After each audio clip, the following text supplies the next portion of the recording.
Our top story at 6, Governor Greg Abbott dodging federal immigration rules and enforcing his own border security. As part of his plan, Operation Lone Star, state troopers are arresting and charging migrants with criminal trespassing. And to help with overcrowded county jails, the governor put up temporary booking site. Vanessa Croy with the KENS 5 border team got a first look at what's happening inside.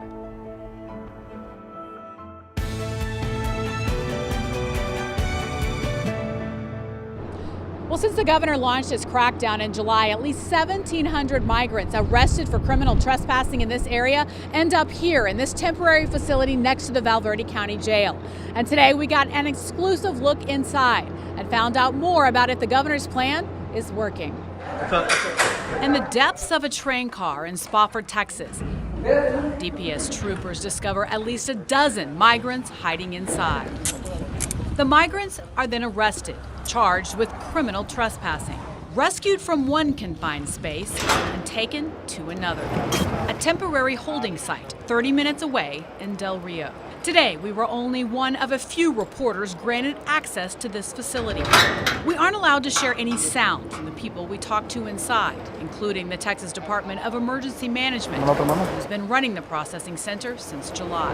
They say the facility can hold up to 100 male inmates. And when they're here, they get processed, they go through the full medical screening, COVID testing, criminal history screening.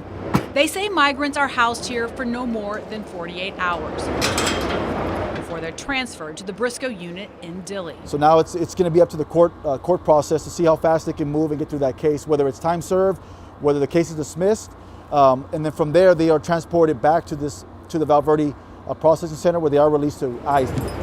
It's all part of Operation Lone Star, Governor Greg Abbott's plan to use state resources to crack down on illegal immigration. The majority of the landowners, they were getting frustrated. They had these illegal immigrants that were coming across on their property, destroying their properties. They didn't feel safe at their homes. So Texas had to step in. That's why we deployed DPS. DPS says most migrants here were arrested on private property or hiding away in train cars. And these are individuals that are avoiding detection, avoiding law enforcement. Migrants like Jonathan. He told us the journey to the U.S. from his home in Honduras took 3 months. A risk, he says, to escape a country riddled with violence and poverty.